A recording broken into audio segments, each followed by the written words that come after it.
आज हम जिस टॉपिक पर बात करने जा रहे हैं वो टॉपिक ये है कि जैसे कोई नया जन ये कहे कि मैं पवित्र आत्मा के फलों को कैसे पा सकता हूँ, मैं कैसे, जैसे हम गलातियों की पुस्तक में पढ़ते हैं कि आत्मा के फल और शरीर के फल, है ना। तो जब कोई एक व्यक्ति, जो नया व्यक्ति, जो अभी मसीह को जिसने जाना है ना, तो वो अगर ये वचन पढ़कर ये कहता है कि मैं कैसे पवित्र आत्मा के फलों को पा सकता हूँ, तो हम परमेश्वर के वचनों से सीखते हैं।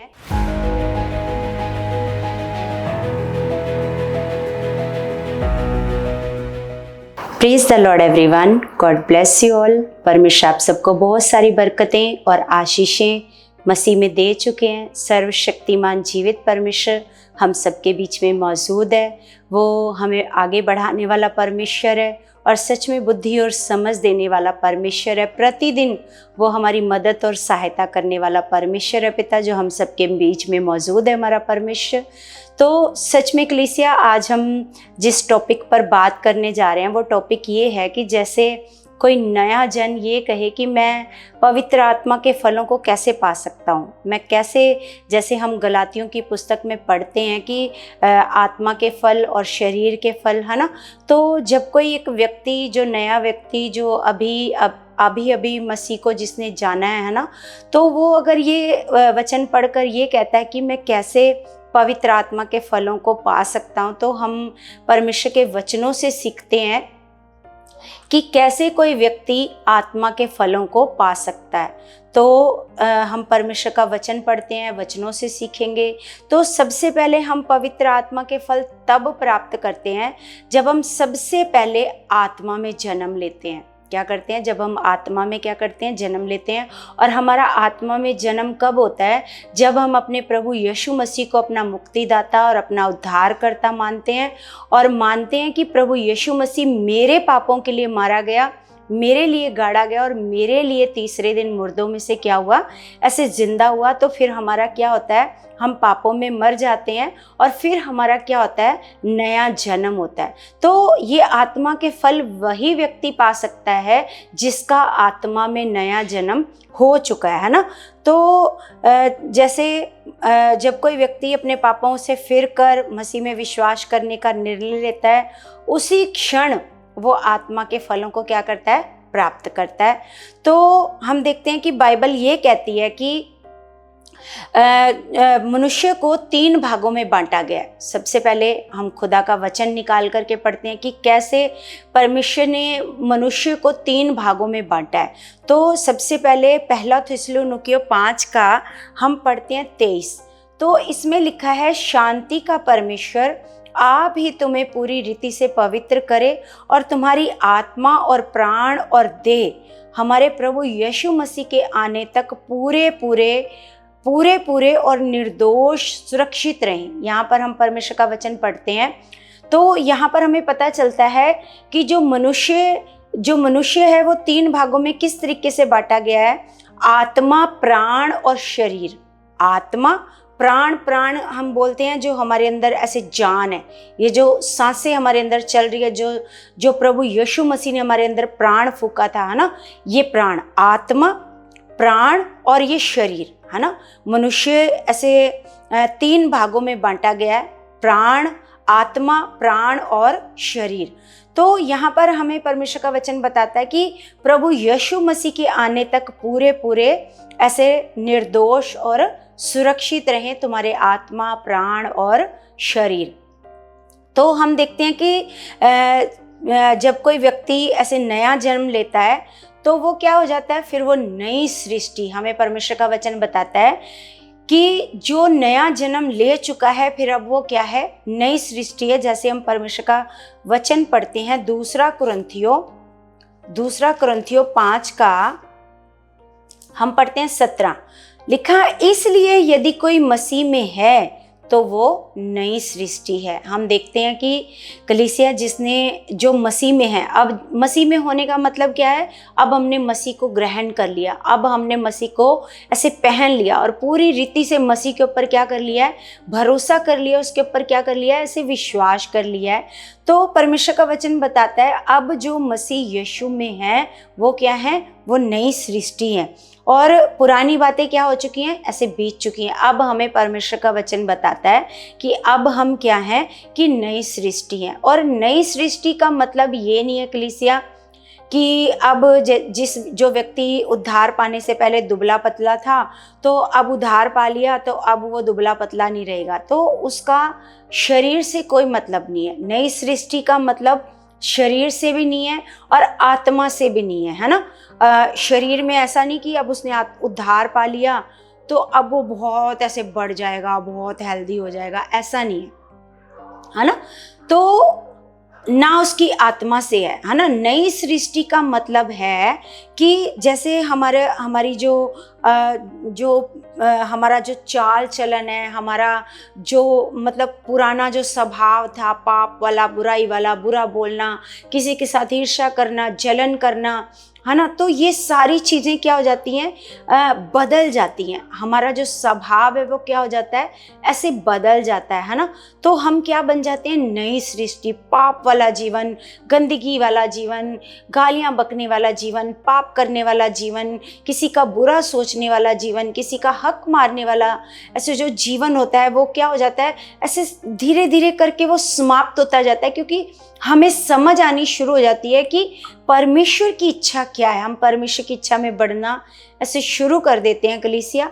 तो जिस प्रकार हम परमेश्वर का वचन पढ़ते हैं, रोमियो 12 का हम पढ़ते हैं 1 और 2। तो यहाँ पर लिखा है, इसलिए हे भाइयों, मैं तुमसे परमेश्वर की दया स्मरण दिलाकर विनती करता हूँ कि अपने शरीरों को जीवित और पवित्र और परमेश्वर को भावता हुआ बलिदान करके चढ़ाओ, यही तुम्हारी आत्मिक सेवा है।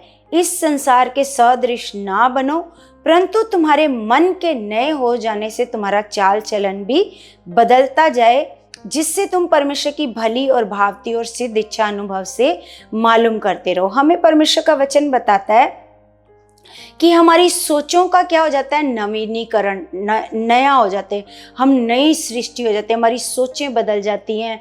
अब हम पाप से, बुराइयों से बाहर आ जाते हैं। अब हम क्योंकि विश्वासी को अगर आपको आत्मा में नया बनना है तो आपको परमेश्वर की आत्मा के साथ सहयोग करना पड़ेगा, है ना। आत्मा जो परमेश्वर की आत्मा है उसके साथ संगति करनी पड़ेगी अगर आपको आत्मा में बढ़ना है। तो ये सारी चीज़ें हमारी किस चीज़ को बदलती हैं, हमारी सोच को बदलती हैं। हमारे शरीर को नहीं बदलती, हमारे सोच को बदलती है। हम सोच में क्या हो जाते हैं, ऐसे नई सृष्टि हो जाते हैं। मन हमारा क्या हो जाता है, ऐसे नया हो जाता है। क्योंकि हम प्रभु यीशु मसीह को जैसे ग्रहण करते हैं, तुरंत परमेश्वर का आत्मा हमारे अंदर आता है और हम आत्मा के फलों से भर जाते हैं।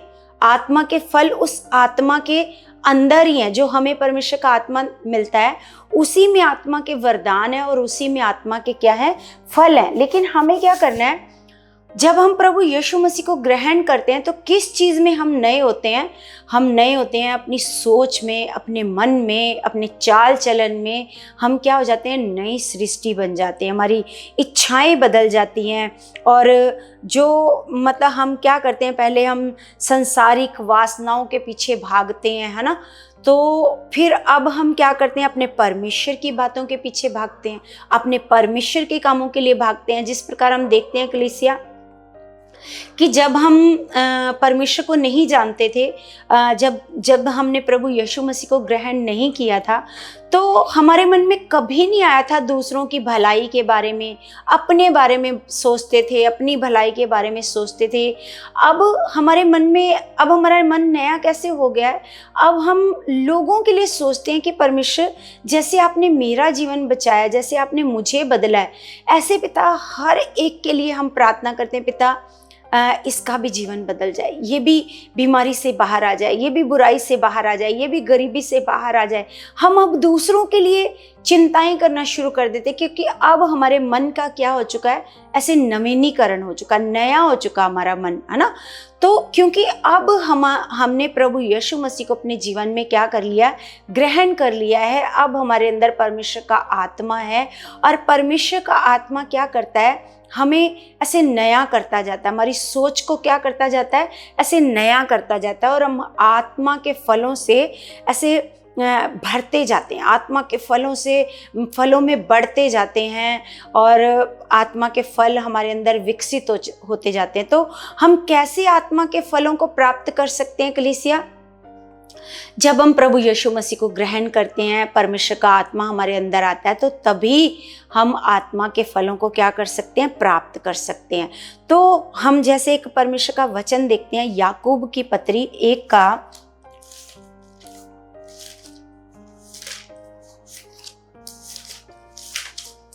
याकूब 1 का हम पढ़ते हैं कलीसिया 21 में लिखा है, इसलिए सारी मलिनता और बैर भाव की बढ़ती को दूर करके उस वचन को नम्रता से ग्रहण कर लो जो हृदय में बोया गया है और जो तुम्हारे प्राणों का उद्धार कर सकता है।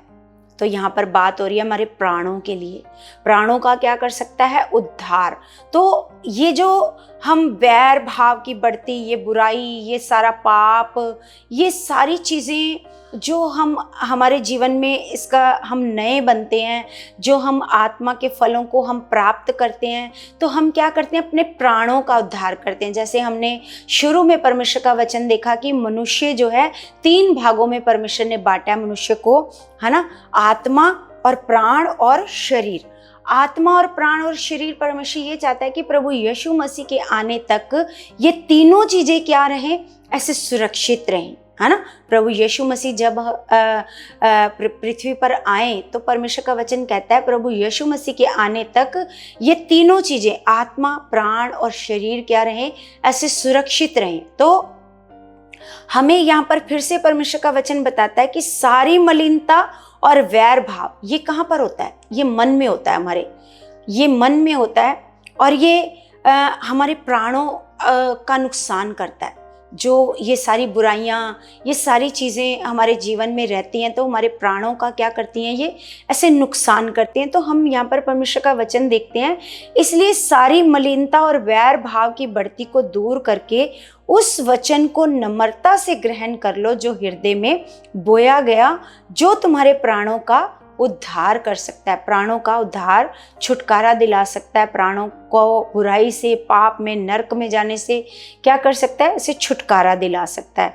तो हम देखते हैं कलीसिया, हमें हमारा परमेश्वर का वचन बताता है कि किस प्रकार जब कोई व्यक्ति उद्धार पाता है, जब कोई व्यक्ति प्रभु यीशु मसीह को ग्रहण करता है तो वो क्या पाता है, ऐसे उद्धार पाता है। तो उद्धार पाने से क्या होता है, तो जब वो प्रभु यीशु मसीह को ग्रहण करता है, प्रभु यीशु मसीह के साथ प्रतिदिन क्या करता है, संगति करता है, तो लगातार जब एक व्यक्ति ऐसे प्रभु के साथ ऐसे संगति करता है, क्योंकि परमेश्वर का वचन हमें ऐसे नीति वचन में बताता है कि बुद्धिमान की क्या कर, ऐसे संगति कर। हमें परमेश्वर का वचन बताता है कि नीति वचन 13 का हम पढ़ते हैं 20।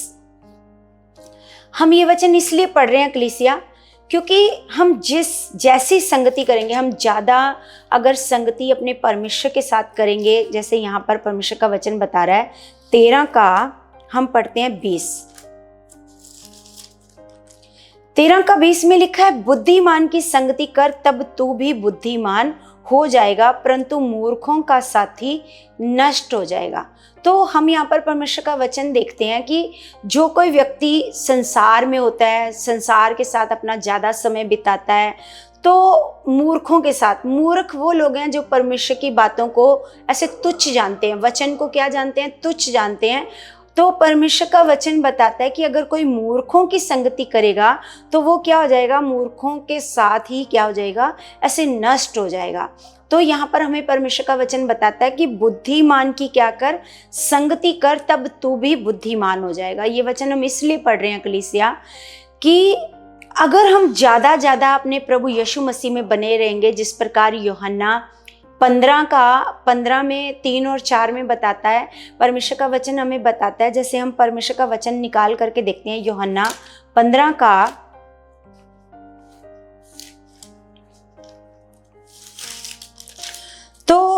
4 में लिखा है, तुम मुझ में बने रहो और मैं तुम में। ये परमेश्वर का वचन हमसे चाहता है। परमेश्वर हमें ये सिखा रहा है। प्रभु यीशु मसीह ने कहा, तुम मुझ में बने रहो और मैं तुम में। जब हम लगातार अपने प्रभु की संगति में रहेंगे, है ना, प्रभु की संगति में रहेंगे, तो धीरे धीरे प्रभु का मन, प्रभु का स्वभाव, प्रभु की सोचें हमारे अंदर क्या करनी शुरू कर देंगी, ऐसे काम करनी शुरू कर देंगे। क्योंकि जैसी हम संसार में भी बात सुनते हैं, जैसी संगति वैसी रंगती, मतलब जैसी संगत वैसी रंगत, वैसा हमारे ऊपर रंग चढ़ना शुरू हो जाता है जैसी हमारे जीवन में संगति होती है। तो इसलिए हमारा परमेश्वर का वचन कहता है कि हम लगातार अपने परमेश्वर के साथ जुड़े रहें, निरंतर प्रार्थना में बने रहें, निरंतर अपने परमेश्वर के साथ क्या रहें, जुड़े रहें। जैसे हमें प्रभु यीशु मसीह यहाँ पर जुड़े रहने को कह रहा है, तुम मुझ में बने रहो और मैं तुम में। जैसे डाली यदि दाख लता में बनी ना रहे तो अपने आप से नहीं फल सकती, वैसे ही तुम भी यदि मुझ में बने ना रहो तो नहीं फल सकते।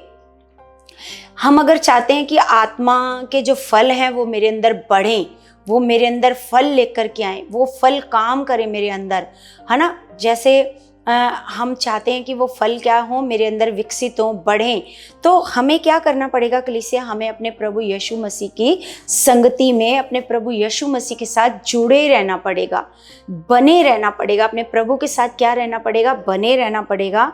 तो परमेश्वर का वचन कहता है, हमें बताता है कि तुम डालियां हो और जो मुझ में बना रहता है और मैं उसमें, वह बहुत फलता है, क्योंकि मुझसे अलग होकर तुम कुछ भी नहीं कर सकते।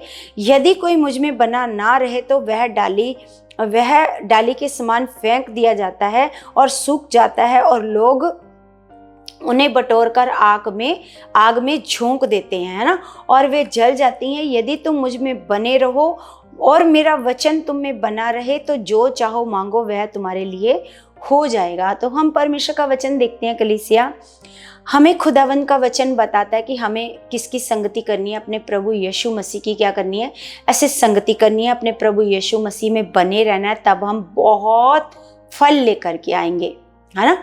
तो इसी प्रकार हमें क्या करना है, हमें परमेश्वर के साथ बने रहना है। हमारा उद्धार किया मेरे प्रभु यीशु मसीह ने, हमने क्या किया है, हमने आत्मा के फलों को प्राप्त किया जब हमने प्रभु यीशु मसीह को अपने जीवन में अपना उद्धारकर्ता माना है। तो प्रभु यीशु मसीह को उद्धारकर्ता मानने से हमने आत्मा के फलों को क्या किया है, ऐसे प्राप्त किया है। तो आत्मा के फलों को प्राप्त किया, लेकिन प्रभु यीशु मसीह हमें बताते हैं कि हमें प्रभु के साथ क्या करना है, ऐसे जुड़े रहना है और बने रहना है, ताकि वो फल ऐसे फलदार हो, हम फलों से भरे रहें। तो यहाँ पर जैसे हमें परमेश्वर का वचन कहता है कि जब कोई जैसे कोई व्यक्ति क्या करता है, ऐसे पश्चाताप करता है और विश्वास करता है, तो परमेश्वर का वचन हमें बताता है कि पश्चाताप और विश्वास के द्वारा मनुष्य क्या लेता है, ऐसे नया जन्म। मनुष्य का क्या होता है, ऐसे नया जन्म होता है और उसका मन परमेश्वर क्या कर देता है, ऐसे नया कर देता है परमेश्वर उसका मन। जैसे हम परमेश्वर का वचन देखते हैं यहेजकेल की पुस्तक में, यहेजकेल की पुस्तक हम पढ़ते हैं 36 का 26 में हम परमेश्वर का वचन पढ़ते हैं, मैं तुमको नया मन दूंगा और तुम्हारे भीतर नई आत्मा उत्पन्न करूंगा और तुम्हारी देह में से पत्थर का हृदय निकालकर तुमको मांस का हृदय दूंगा। मैं अपना आत्मा तुम्हारे भीतर देकर ऐसा करूंगा कि तुम मेरी विधियों पर चलोगे और मेरे नियमों को मानकर उसके अनुसार ऐसे करोगे। तो हम यहाँ पर परमेश्वर का वचन देखते हैं कलीसिया, हमें परमेश्वर का वचन ये बता रहा है कि जैसे हम परमेश्वर पर भरोसा करते हैं, पश्चाताप करते हैं, अपने सारे पापों से अपने मन को फिराते हैं, बुराइयों से अपने मन को फिराते हैं, तो परमेश्वर का वचन हमें बताता है कि परमेश्वर कहता है कि मैं तुमको क्या दूंगा, नया मन दूंगा। परमेश्वर कहता है मैं तुमको नया मन दूंगा और तुम्हारे अंदर से पत्थर का हृदय निकाल करके तुम्हें मांस का हृदय ऐसे दूंगा, है ना। और फिर तुम क्या करोगे, मैं तुम्हारे अंदर क्या करूँगा, मैं अपना आत्मा तुम्हारे भीतर भीतर देकर ऐसा करूँगा कि तुम मेरी विधियों पर चलोगे और मेरे नियमों को मानकर उसके अनुसार करोगे। जब हम अपने पापों से फिरकर अपने सारे पापों से पश्चाताप करते हैं, अपने प्रभु यीशु मसीह को ग्रहण करते हैं, तो परमेश्वर का वचन हमें बताता है कि परमेश्वर हमें नया मन देता है। जब हमारा मन नया होता है, हमारी सोच नई होती है, हमारा चाल चलन, क्योंकि यही चीज़ क्या करती है, हमारे मन को नया करती है। जब हमें परमेश्वर अपना आत्मा देता है, जब हम प्रभु यीशु मसीह को ग्रहण करते हैं, तो परमेश्वर क्या करता है, हमें अपना आत्मा देता है और नया मन देता है, जिससे हम परमेश्वर के आज्ञाओं के अनुसार चलना शुरू कर देते हैं। क्योंकि ये परमेश्वर की इच्छा है कि हर एक मनुष्य का क्या हो, उद्धार हो। फिर क्या होता है कि परमेश्वर की इच्छा हमारे अंदर क्या करनी शुरू करती है, इसे काम करती है। जो परमेश्वर की इच्छा होती है वो हमारी इच्छा बन जाती है ना। हम उस इच्छा में बढ़ना शुरू कर देते हैं। जैसे परमेश्वर की इच्छा है कि हर एक मनुष्य का क्या हो, उद्धार हो, फिर हमारी भी वो इच्छा हो जाती है कि हर एक मनुष्य का क्या हो, उद्धार हो। और हम सुसमाचार सुनाने को निकल पड़ते हैं, लोगों को बताते हैं कि प्रभु यीशु मसीह के द्वारा ही उद्धार हो सकता है। जैसे प्रेरितों की पुस्तक में लिखा है कि स्वर्ग के नीचे मनुष्यों में कोई और, पृथ्वी पर दूसरा कोई नाम ही नहीं दिया गया जिसके द्वारा हम क्या कर सकें, उद्धार को पा सकें, है ना। तो जब हमें ये बात पता चलती है तो ये हमारे अंदर एक चाहत आती है कि हम हर एक मनुष्य को ये बात बताएं कि आपका उद्धार प्रभु यीशु मसीह के बिना हो ही नहीं सकता। प्रभु यीशु मसीह को जाने बिना आपका उद्धार हो ही नहीं सकता। क्योंकि अब हमारे अंदर परमेश्वर की इच्छा क्या करना शुरू करती है, काम करना शुरू करती है। क्योंकि अब हमारे अंदर एक नया मन काम कर रहा है, एक नई चाहत। क्योंकि जब तक हम प्रभु यीशु मसीह को ग्रहण नहीं करते, प्रभु यीशु मसीह पर विश्वास नहीं करते, तो हमारे अंदर ये वाला मन नहीं होता। हम क्या करते हैं, संसार में लिप्त होते हैं, संसार की बातों में लिप्त होते हैं, मनोरंजन में लिप्त होते हैं। लेकिन जैसे ही हमारे अंदर परमेश्वर ये वाला पत्थर का हृदय निकाल कर हमें परमेश्वर नया ऐसे मन दे देता है, फिर हमारे अंदर इच्छाएं भी नहीं हो जाती हैं, चाहत भी नहीं हो जाती है। परमेश्वर के काम करने की हमारे अंदर चाहत आ जाती है। फिर उसके लिए चाहे हमारे जीवन में कितनी रुकावटें आए, मुसीबतें आए, कितना कुछ हम लोगों को झेलना पड़े, हम सब कुछ खुशी खुशी झेलने को क्या हो जाते हैं, ऐसे तैयार हो जाते हैं। क्योंकि अब हमारा मन का क्या हो गया है, नवीनीकरण हो गया है। हमारा मन नया हो चुका है। हमारे मन को हमारे परमेश्वर ने नया कर दिया। हमारे अंदर से पत्थर का हृदय, क्योंकि ये पत्थर का हृदय था जो किसी पर दया नहीं करता था, किसी से प्रेम नहीं करता था, किसी की भलाई के बारे में नहीं सोचता था, ये पत्थर का हृदय था। तो अब हमें परमेश्वर ने क्या कर दिया, नया मन दे दिया। अब हम आत्मा के फलों को प्राप्त कर चुके हैं।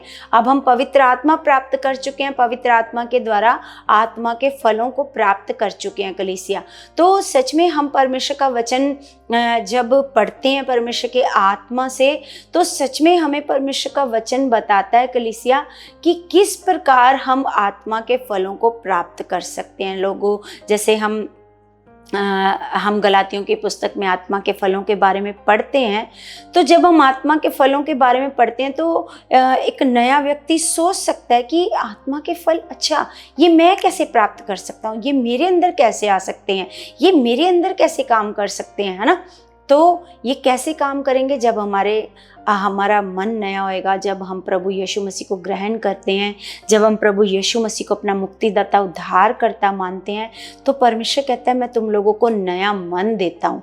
हमें परमेश्वर नया मन देता है। हमें सच में हम देखते हैं कि धीरे धीरे करके हमारे अंदर से बुरी भावनाएं, बुरे विचार, किसी का बुरा सोचना, किसी का बुरा करना, किसी से नफरत करना, ईर्ष्या करना, खामखा जलन रखना, वो सारी चीज़ें क्या होनी शुरू हो जाती हैं, ऐसे ख़त्म होनी ऐसे शुरू हो जाती हैं। तो सच में हमें हमारा परमेश्वर नया मन देता है। अब क्योंकि हम पाप में थे, बुराई में थे, अब हमारा नया जन्म हुआ है आत्मा के द्वारा। तो हम आत्मा के द्वारा जब संगति में रहते हैं, प्रभु की संगति में रहते हैं, तब हम आत्मा में बढ़ना स्टार्ट कर देते हैं। तो फिर प्रभु यीशु मसीह वाला मन, क्योंकि वो जो प्रभु यीशु मसीह की रंगत हमारे अंदर ऐसे काम करना शुरू कर देती है। जैसी हम संगत करेंगे, संसार की संगत करेंगे, तो वो चीज़ें हमारे अंदर काम करना शुरू कर देंगी। अगर हम प्रभु यीशु मसीह की संगति में रहेंगे तो प्रभु यीशु का मन, प्रभु यीशु का स्वभाव, प्रभु यीशु मसीह का चाल चलन, आज्ञाकारिता हमारे अंदर क्या करनी शुरू कर देगी, ऐसे काम करना शुरू कर देगी। तो कलीसिया, आज हमने सीखा कि हम किस प्रकार से आत्मा के फलों को प्राप्त कर सकते हैं। जैसे हम गलातियों की पुस्तक पढ़कर सोच सकते हैं, तो आज हमें खुदा का वचन बता रहा है कि हम किस प्रकार से आत्मा के फलों को प्राप्त कर सकते हैं, किस प्रकार हमारा मन नया होता है, किस प्रकार से हम अपने प्राणों का उद्धार कर सकते हैं, किस प्रकार से हमारा चाल चलन चेंज हो जाता है, किस प्रकार से हमारा चाल चलन बिल्कुल बदल जाता है, किस प्रकार से हम परमेश्वर की इच्छा को अनुभव से मालूम कर सकते हैं। तो सच में जब हम अपने प्रभु की लगातार ऐसे संगति में रहते हैं, तो सच में कलीसिया, आज का वचन बहुत ऐसे आशीष का वचन है, बरकत का वचन है। क्योंकि कलीसिया, जब हम ऐसे परमेश्वर में ऐसे बढ़ते हैं तो क्या होता है कि जब हम परमेश्वर में बढ़ते हैं तो आत्मा की बातें हमारे अंदर ऐसे काम करना ऐसे क्या कर देती हैं, शुरू कर देती हैं। शरीर की बातें हमारे अंदर से ख़त्म होनी शुरू हो जाती हैं, आत्मा की बातें हमारे अंदर बढ़ना शुरू हो जाती है। क्योंकि अब हम संगति शरीर की नहीं कर रहे, संगति किसकी कर रहे हैं, आत्मा की कर रहे हैं। तो कलीसिया, मेरा विश्वास है आज का वचन आपको बहुत सारा आत्मा में बढ़ा चुका, आत्मा में ब्लेस कर चुका, और आप आत्मा के फलों को प्राप्त कर चुके हो। आपका चाल चलन बदल चुका है। आप सच में, आपके अंदर पत्थर का हृदय परमेश्वर ने निकाल दिया, आपको नया मन दे दिया, आपको शुद्ध मन दे दिया परमेश्वर ने। आपकी सोचें शुद्ध हो चुकी हैं, आपके विचार शुद्ध हो चुके हैं, हर गंदी सोच विचारों से आउट हो चुके हैं। मैं ऐसा विश्वास करती हूँ, खुदावंद ने आपको नया मन दे दिया यीशु के नाम से। तो कलीसिया, जिस प्रकार मैं आपसे ऐसे रिक्वेस्ट करती हूँ कि आपने क्या करना है, आपने लगातार क्या करना है, आपने इस वीडियो को आगे आगे शेयर करना है, हमारे चैनल को सब्सक्राइब करना है, और सच में आपने इस बहुत सारे लोगों तक इस वीडियो को फैलाना है, और इस वीडियो को आपने लाइक भी करना है और कमेंट भी करना है इस वीडियो को, है ना। अगर आपको कुछ भी इस टीचिंग से आपने कुछ सीखा है तो आप कमेंट किया करो। परमेश्वर आपको आशीष दे, बरकत दे, आपको बहुत सारा परमेश्वर अपने में बढ़ाए। आप प्रभु की संगति में बने रहो, मैं ऐसा विश्वास करती हूँ। तो अभी हम प्रार्थना में चलते हैं, सब अपने हाथों को उठाएंगे। स्वर्गीय पिता, मैं आपका धन्यवाद करती हूँ पिता परमेश्वर। मैं विश्वास करती हूँ खुदा, आप हमारे बीच में मौजूद हो परमेश्वर जी। सर्वशक्तिमान पिता, मैं आपके बच्चों के लिए परमेश्वर जी दुआ करती हूँ खुदावंद पिता। जितने तेरे बेटे बेटियाँ इस वीडियो को देखते हैं, सुनते हैं परमेश्वर जी पिता, मैं उन सबको तेरे बलवंत हाथ में सौंपती हूँ परमेश्वर पिता। मैं परमेश्वर उन सब के लिए मांगती हूँ परमेश्वर, आज से पिता परमेश्वर इनके अंदर नया मन आ चुका है, शुद्ध मन आ चुका है। पुरानी सोचें, पाप की, व्यभिचार की सोचें खत्म हो चुकी है पिता। बुराई की, किसी का बुरा सोचने वाली, ईर्ष्या करने वाली, जलन रखने वाली सारी सोचें खत्म हो चुकी है पिता परमेश्वर। मैं विश्वास करती हूँ पिता परमेश्वर, इनका मन परमेश्वर आज आपने नया कर दिया पिता परमेश्वर पिता। ये आपकी संगति में बने रहे, आप में बढ़े परमेश्वर पिता परमेश्वर। लगातार परमेश्वर आपकी संगति के द्वारा खुदावंद परमेश्वर इनका चाल चलन बदल चुका पिता परमेश्वर। ये पाप और बुराइयों से बाहर आ चुके हैं मेरे खुदावंद पिता परमेश्वर। आप परमेश्वर इन पर दया कर चुके हो पिता परमेश्वर। ये परमेश्वर आपसे आत्मा के फलों को प्राप्त कर चुके हैं पिता परमेश्वर। मैं भरोसा करती हूँ, विश्वास करती हूँ खुदा, आप हमारे बीच में मौजूद हो खुदा।